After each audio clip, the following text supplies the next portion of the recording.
CNC milling and routing allows us to machine a variety of components. Unlike turning, we've actually got the material fixed and we've got a rotating tool that we bring down to remove the material.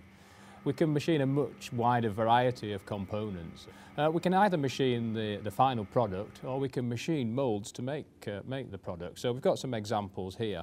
Here we've got the final product that we've machined in its entirety. We've actually machined this from two sides. The side you can see there, and when it's over on the other side, we've machined the second one to produce the final component. Here we've got a different example where we've actually machined the mould here, and we can actually form over the top of it to create the final product. Here again is slightly different, where these have been machined using what we call a 3-axis machine.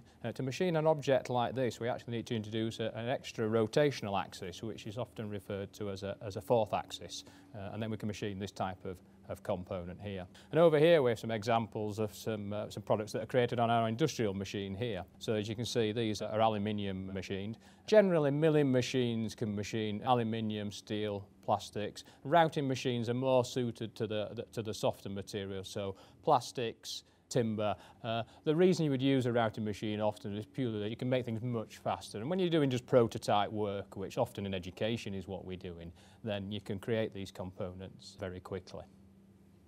So with the routing and milling machines, we start with the CAD data and we bring it through the CAM software. Now, because there's a much wider variety of components that we can actually manufacture on these machines, there's a number of machining strategies available. For instance, we have a spiral or a circular machining strategy, which is obviously great for an object like this, which is circular. Over here, we have a different type of object, so we have other machining strategies available. And the user can try all these. They'll see on screen the simulation and exactly the surface finish they're going to get. They'll also get an indication of how long they're going to take to manufacture. So it may be that the very finest finish just takes too long to manufacture and they have to sacrifice a little bit of surface finish to make the component quicker. And of course this can be related back to industry, because obviously if we were selling these components they'd take longer to manufacture.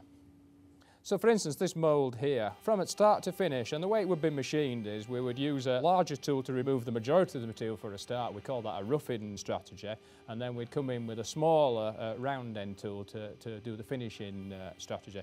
Total time from start to finish on that, on one of the Boxford machines, would be around 15 minutes. When we're machining aluminium, obviously these take longer to manufacture. We can still do full 3D machining, etc. What tends to happen in education is that often the softer materials will be used because of the speed that they can be manufactured. But if we want to mimic exactly what goes on in industry where we're machining metal here, then we can do that on these machines. And really, it's more the milling machines. They tend to be a more robust construction. Milling machines are specifically designed for metal cutting, where the routers, because they're designed for the softer materials, although they can do some aluminium machining, that's really as much as they can do on the metal side. When it comes to an industrial context, we have a machine here that we use at Boxford for manufacturing our components, which has got many more axes than the education machines. Typically an education machine will finish around 4 axes. We've got one that's got 9 axes. The reason you would do that is that traditionally you would have to take it off the machine, either reposition it on the same machine or even take it to another machine to do another operation, another machining operation on it. With a machine with 9 axes, we can literally machine the whole component in its entirety, because we can approach from all sorts of different angles and put all the holes in one operation. The benefit of this is A, it's quicker, and B, we get a much better quality component. When you take it from one machine and position it on another, you've got to line it up, etc. You don't have any of that with a 9-axis machine, and that's the benefit of it over 3 or 4 axes.